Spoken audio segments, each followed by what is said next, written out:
Shalom, selamat pagi saudara yang di rumah, bagaimana kabar, sukacita?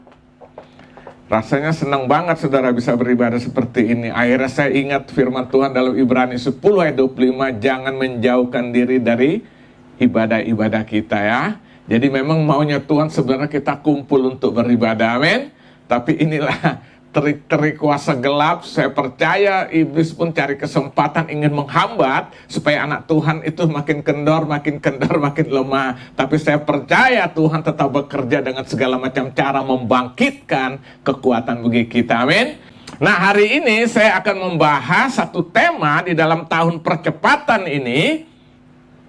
Tahun ini adalah tahun percepatan ya bagi kita semua. Nah, hari ini saya akan berbicara tentang dirikanlah hidup ini di atas kasih dan damai Tuhan. Jadi kita harus mendirikan kehidupan kita di atas dasar kasih dan kedamaian dari Tuhan, supaya kita bisa menikmati kasih dan damai Tuhan itu dalam kehidupan kita. Nah, saya ajak kita dulu membuka dalam 1 Petrus pasal yang ketiga ayat ke-8 sampai 12. 1 Petrus 3 ayat 8 sampai yang ke-12 saya akan baca. Saudara yang di rumah boleh buka Alkitab saudara juga, sama-sama kita membaca. Judulnya perikop itu kasih dan damai. Dan akhirnya hendaklah kamu semua seia sekata seperasaan, mengasihi saudara-saudara, penyayang dan rendah hati, dan janganlah membalas kejahatan dengan kejahatan atau caci maki dengan caci maki, tetapi sebaliknya hendaklah kamu memberkati, karena untuk itulah kamu dipanggillah itu memperoleh berkat. Sebab siapa yang mau mencintai hidup dan mau melihat hari-hari baik, ia harus menjaga lidahnya terhadap yang jahat dan bibirnya terhadap ucapan-ucapan yang menipu. Ayat 11, ia harus menjauhi yang jahat dan melakukan yang baik. Ia harus mencari perdamaian dan berusaha mendapatkannya. Ayat 12, sebab mata Tuhan tertuju kepada orang-orang benar dan telinganya kepada permohonan mereka yang minta tolong. Tapi wajah Tuhan menentang orang yang berbuat jahat. Hari ini kita akan membahas satu tema, dirikanlah hidup ini di atas kasih dan damai Tuhan. Dirikan hidup ini di atas kasih dan damai Tuhan. Nah, saya mau katakan saudara, ini diungkapkan oleh Rasul Petrus ya kan. Makanya judul tema dari judul perikopnya kasih dan damai. Nah, saya mau katakan gini saudara, antara kasih dan damai itu dua hal yang tidak bisa dipisah-pisahkan. Setuju? Itu seperti dua mata uang.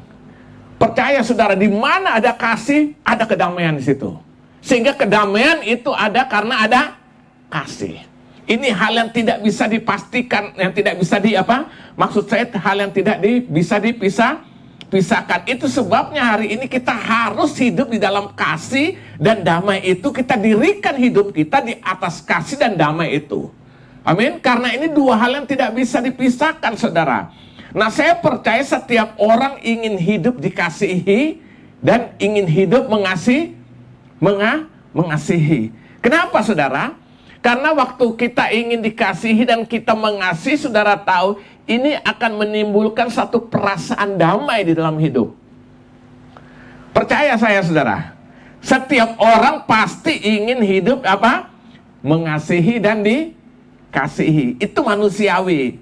Karena hal ini akan menciptakan yang namanya kedamaian, rasa damai di dalam hati saudara. Bahkan ini bukan hanya dalam secara pribadi, hidup berkelompok, berkomunitas, hidup rumah tangga pun ini akan dialami waktu kasih itu menjadi dasar berpijak setiap orang. Amin. Nah, itu sebabnya Petrus sampaikan hal ini melalui suratnya saudara. Ya kan? Jadi saya mau katakan hari ini saudara, kita akan bisa mengalami atau kita harus dirikan hidup ini di atas kasih dan kedamaian daripada Tuhan itu sendiri. Amin. Nah, jadi dua hal ini tidak bisa dipisahkan. Saya mau tanya, dunia kacau ini karena apa? Dunia ini kacau karena saling menekan, saling berusaha menghancurkan satu terhadap lain, tidak ada kasihnya. Maka sampai hari sudah lihat ada bagian-bagian negaranya perang terus sampai hari ini. pasti tidak ada damai. Ya kita sekarang sedang saksikan dari televisi. Nggak usah disebutkan. Saya tidak usah perlu sebutkan. Saudara lihat sampai hari ini saudara, orang dalam tertekan luar biasa. Sampai mereka mengalami krisis untuk makan aja susah. Satu negara yang perang, kenapa? Saya berani pastikan kenapa tidak ada kedamaian. Karena tidak ada kasih di tempat itu. Jadi ini saudara, ini kebutuhan paling mendasar itu adalah kasih dalam hidup manusia. Karena dengan adanya kasih, makanya pasti terciptanya namanya kedamaian. Amin. Maka Yesus datang membawa kasih dengan tujuan supaya di dunia ini mengalami kedamaian. Tapi tidak semua bisa merasakan, hanya bagi orang-orang yang siap meresponinya itu. Amin. Nah itu sebabnya hari ini saudara, benar-benar kita mau hidup menikmati kasih dan damai daripada Tuhan. Nah sekarang pertanyaan secara waktu yang singkat ini saya akan bahas bagaimana agar dapat menikmati kasih dan kedamaian dari Tuhan itu.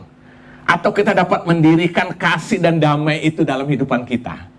Nah bagaimana caranya? Yang pertama saya pelajari dalam Alkitab, dapat menjaga perkataan. Dimulai dengan dapat menjaga apa? Perkataan.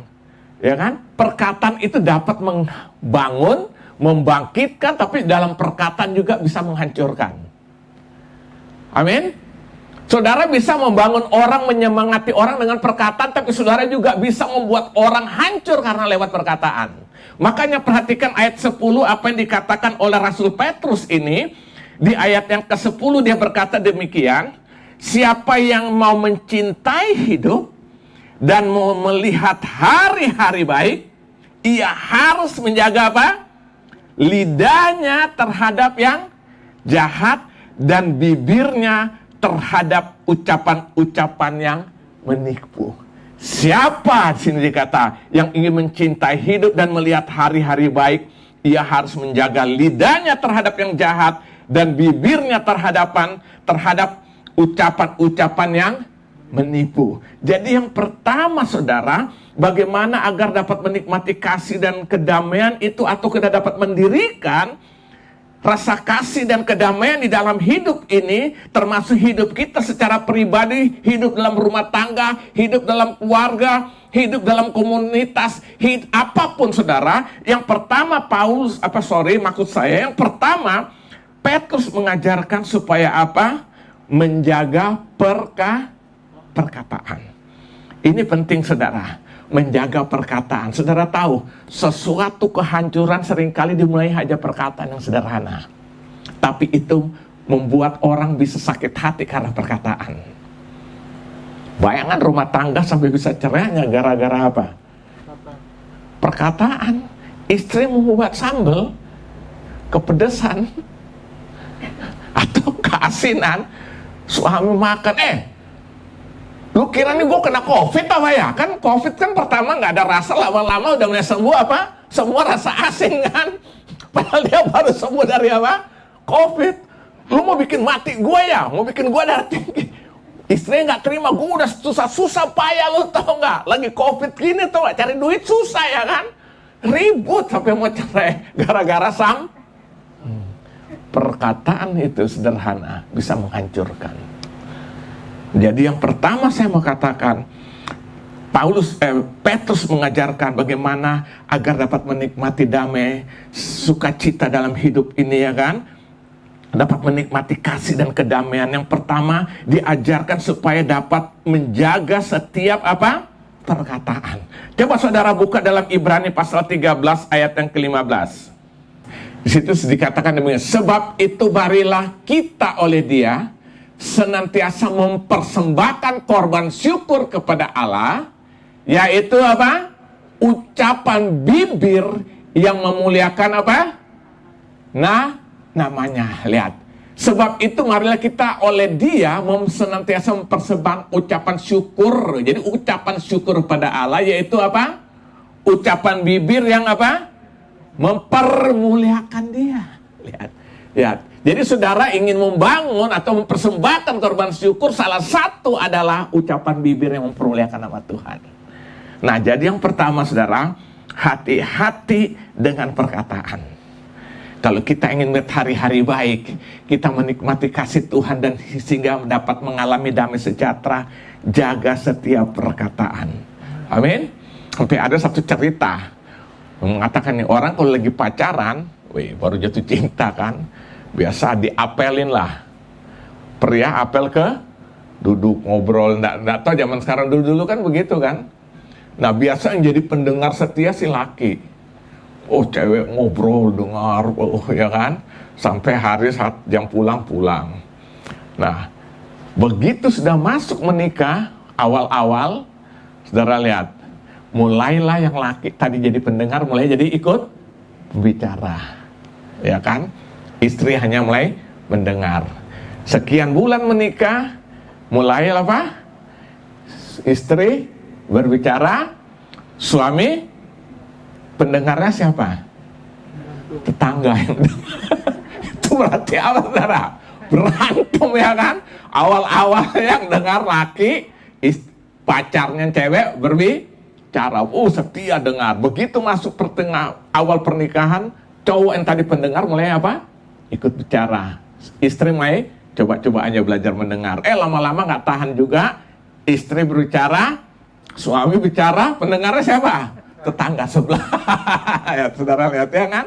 Jadi saya mau katakan, saudara, hati-hati dengar bibir. Makanya dalam Yakobus 1 tuh katakan ayat 26, orang tidak mengekang lidah itu dikatakan sia-sia apa? Ibadahnya.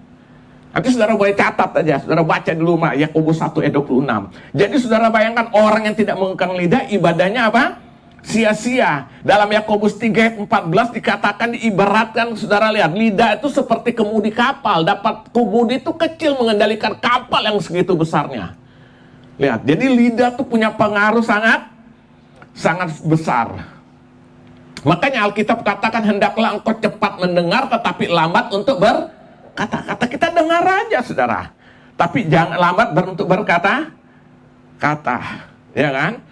Banyak saudara lihat. Saya mau tanya saudara, kenapa bangsa Israel tuh harus sampai 40 tahun sih? Keluar dari Mesir untuk mencapai tanah Kanaan, itu juga nggak masuk semua kok. Saudara lihat, dosa terbesar yang mereka perbuat, perhatikan dalam kitab Keluaran, semua hanya karena perkataan mereka. Bersungut-sungut, mengeluh, menyalahkan Musa sebagai pemimpin, itu terus yang setiap hari.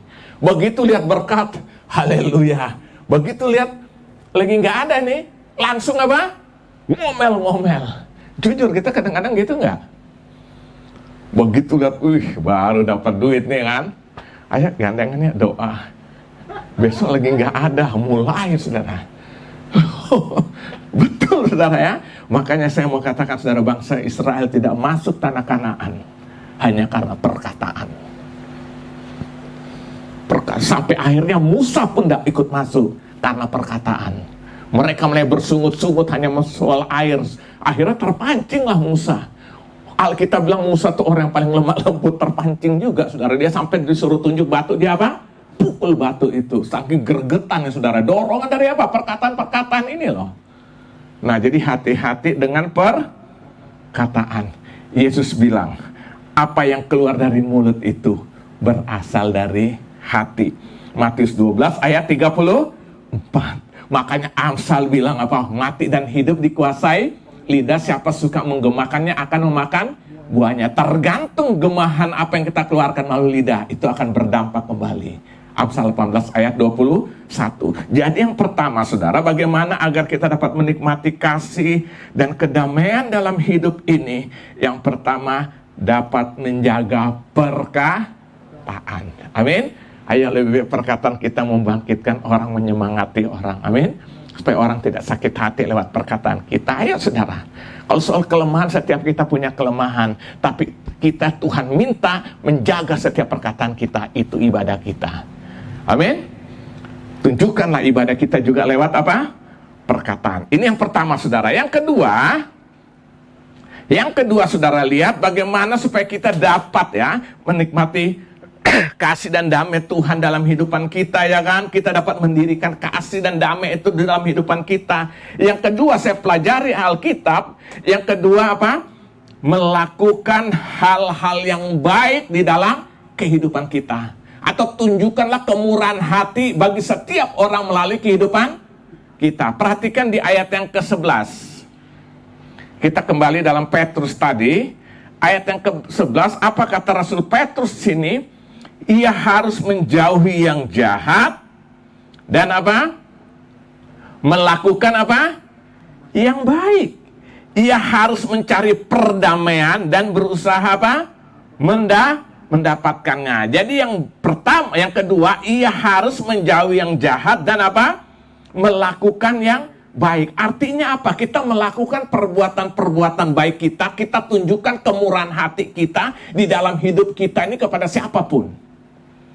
Makanya Paulus pernah berkata dalam Filipi 4 ayat 5, saudara boleh catat di rumah. Paulus berkata, biarlah kebaikan hatimu diketahui oleh semua orang.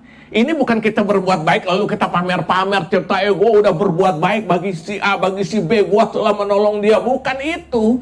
Tapi Paulus sedang mengajarkan, biarlah buah kebaikan yang terpancar, kemurahan hati yang terpancar, orang melihat, orang menyaksikan akhirnya Yesus dipermuliakan. Amin. Nah, melakukan itu dengan kebaikan, kemurahan hati. Saya percaya kalau kita lakukan itu, kasih Tuhan, damai sejahtera Tuhan akan kita nikmati dalam hidup ini. Amin. Percaya saudara, percayalah. Makanya saya selalu katakan dosa itu bukan hanya melakukan yang jahat. Alkitab katakan dosa bukan hanya melakukan yang jahat, tapi kita tahu yang baik dan kita tidak lakukan, itu juga berdosa di hadapan Allah.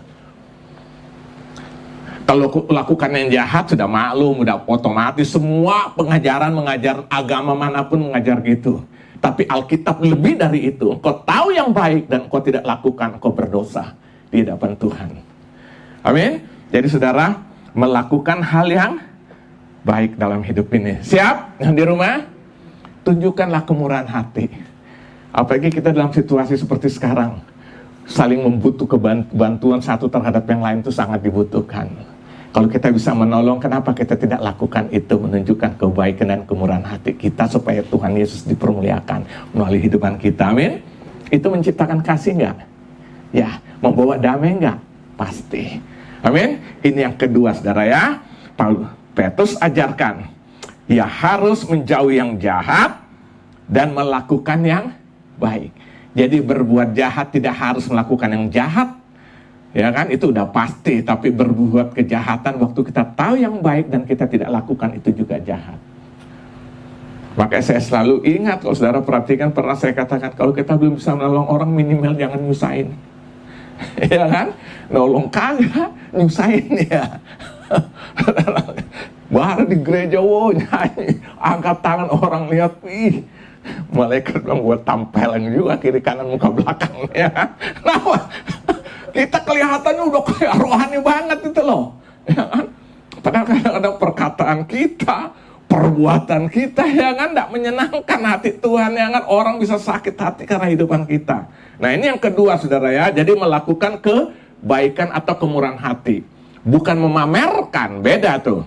Biar aja kalau orang tahu, amin, tapi bukan memamerkan. Ini yang kedua. Yang ketiga, saudara lihat bagaimana agar dapat menikmati kasih dan kedamaian dari Tuhan itu kan, kita dapat mendirikannya ini dalam kehidupan kita. Yang ketiga, mencari dan menciptakan perdamaian. Nah, ini kita harus cari dan kita ciptakan perdamaian itu. Perdamaian itu tidak akan otomatis turun. Kita yang ciptakan. Karena Tuhan sudah lakukan lebih dahulu. Amin. Perhatikan di ayat 11 bagian B-nya. Ia harus menjauhi yang jahat dan melakukan yang baik. Ia harus apa? Mencari perdamaian dan berusaha apa? Mendapatkannya. Mencari, berusaha mendapatkannya. Nah, istilah saya pakai mencari dan menciptakan apa? Perdamaian. Kenapa perdamaian itu, ya kan? Perdamaian itu harus diciptakan ya. Tidak akan datang sendiri. Pertanyaannya kenapa saudara? Karena dunia di mana kita hidupnya adalah sudah dunia yang jahat. Setelah manusia jatuh dalam dosa, dunia ini menjadi dunia yang jahat. Dalam khotbah kemarin, saudara, dalam hari Jumat kan saya sudah bilang kan, Jumat atau kemarin ya kan, saya bahas kan tentang kita hidup di tengah-tengah dunia yang jahat ini. Temanya apa Jumat kemarin tuh? Saya lupa juga. Apa? Oh ya, bolehkah anak-anak Tuhan hidup dalam ketakutan kan?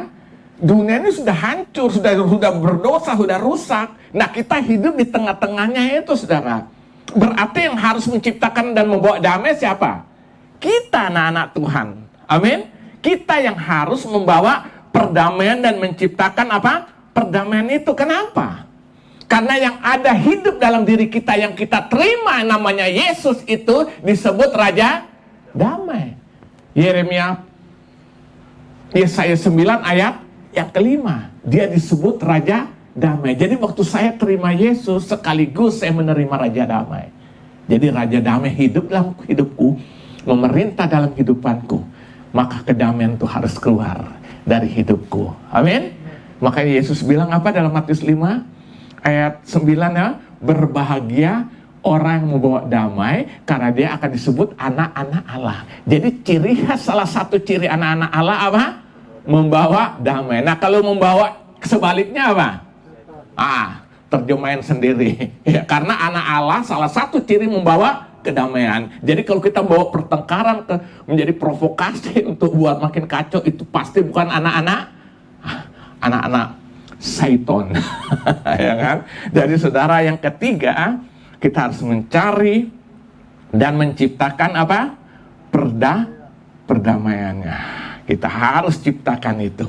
Makanya saya selalu bilang, waktu kita sudah terima Yesus itu ada 3 hal yang harus terjadi.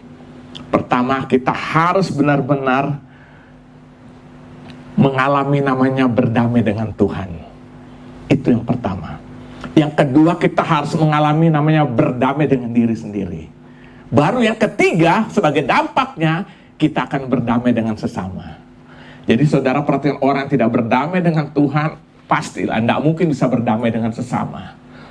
Atau dia sudah berdamai dengan, tapi dia juga belum berdamai dengan dirinya sendiri. Ada hal-hal yang dia tidak bisa terima damai, itu akan bawa dampak kemana-mana. Makanya di gereja seringkali kita lihat ada hal-hal yang seperti ini, ya kan? Kadang-kadang ada orang sedang menyakiti aja orang lain, ya kan? Jangan-jangan saudara, orang seperti ini karena dia belum berdamai dengan diri sendiri. Mungkin ada hal-hal yang tertanam di bawah alam sadar itu keluar. Makanya perdamaian yang terjadi waktu kita terima Yesus, kita didamaikan dengan alam melalui Yesus. Yang kedua, kita diperdamaikan dengan diri kita sendiri. Makanya Alkitab katakan, siapa yang ada dalam Kristus, dia adalah ciptaan baru, yang lama sudah berlalu, yang baru sudah datang. Kita diperdamaikan. Lalu dampaknya, kita akan berdamai dengan sesama. Jadi yang ketiga, kita harus mencari dan apa? Menciptakan apa? Perdamaian. Amin.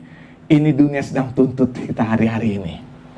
Alkitab bilang kasih menjadi tawar, kasih manusia menjadi tawar.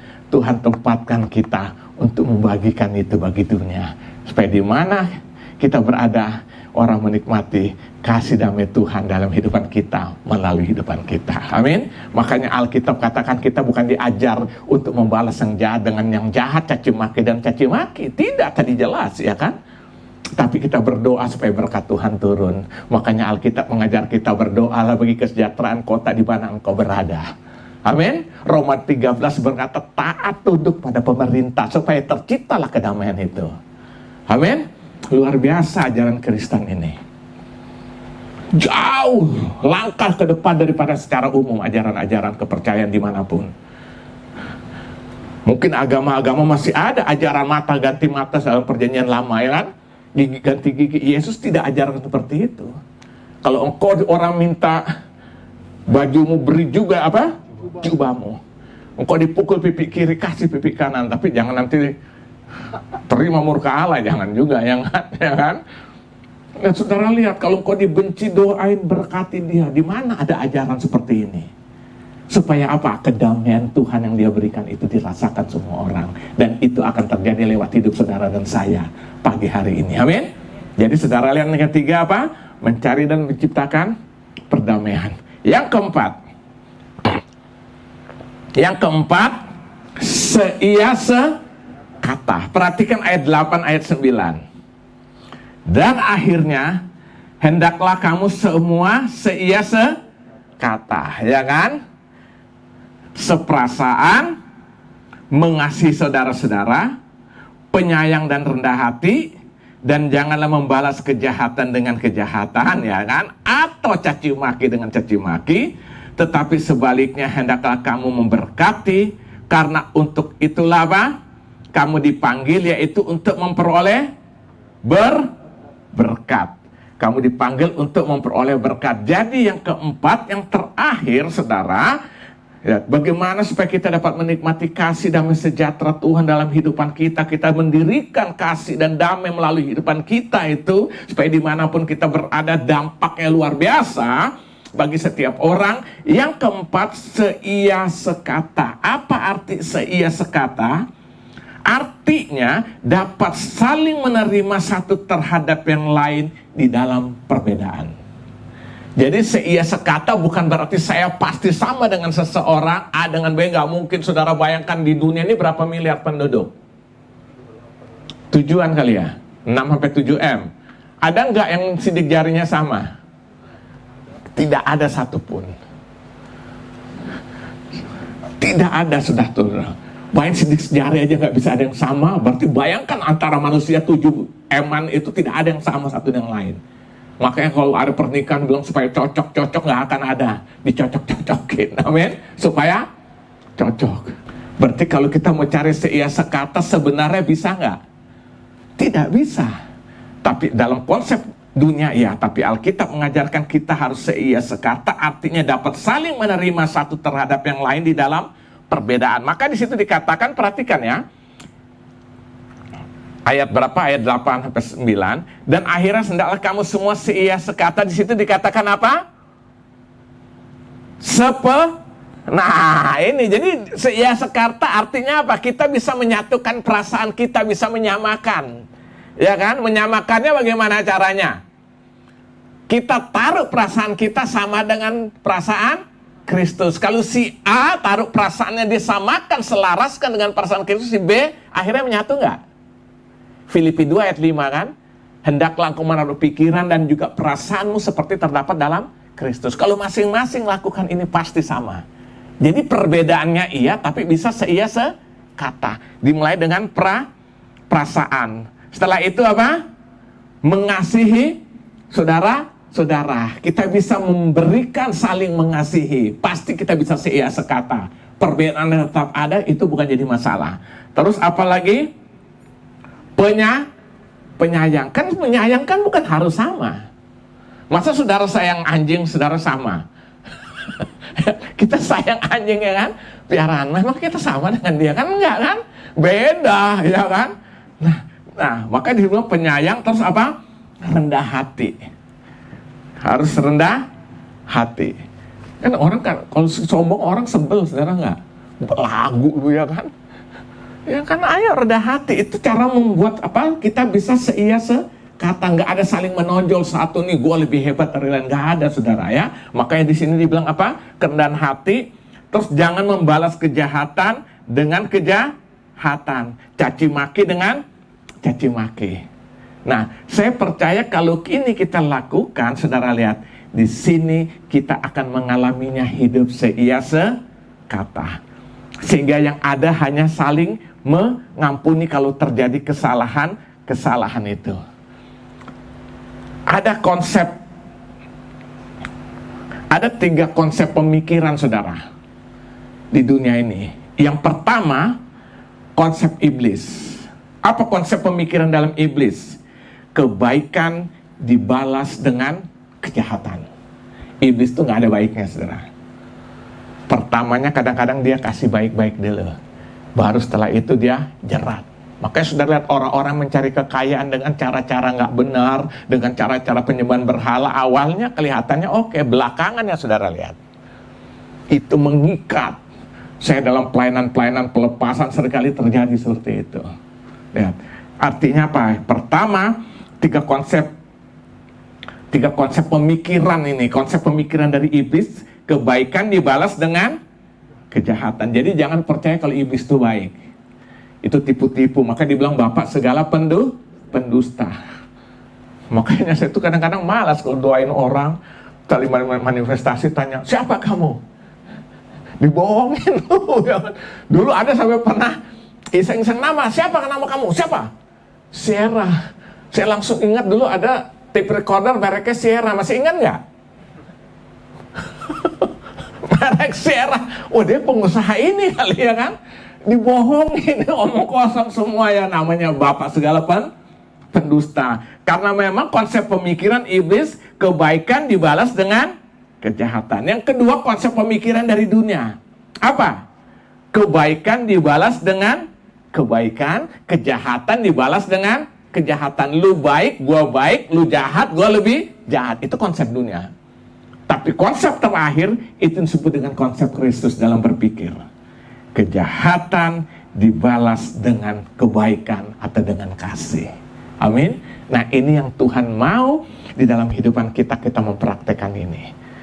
Ini akan menciptakan yang namanya kedamaian, kasih, sukacita dalam menjalani hidup ini. Amin. Itu sebabnya pagi hari ini sebagai kesimpulan, saudara, bagaimana kita dirikan hidup ini di atas kasih dan damai daripada Tuhan, supaya kita dapat menikmati kasih dan damai itu. Yang pertama, saudara, dapat menjaga perkataan. Hari ini hati-hati dengan perkataan.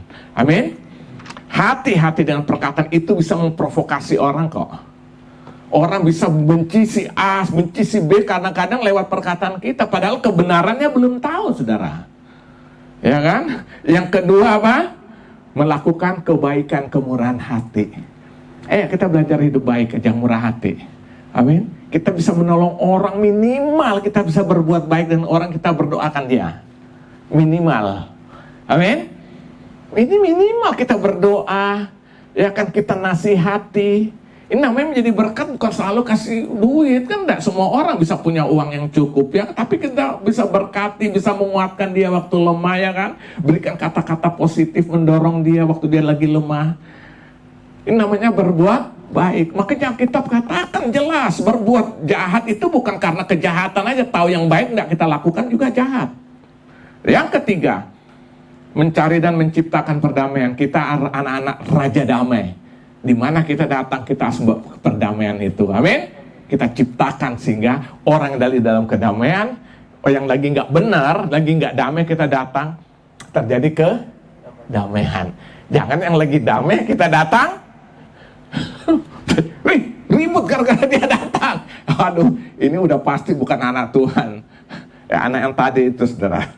Ya kan? Yang terakhir, seia sekata. Jadi catat baik-baik, kita bisa sama seia sekata bukan karena kita sama, tapi justru seia sekata terjadi karena perbedaan. Makanya dibutuhkan seia sekata.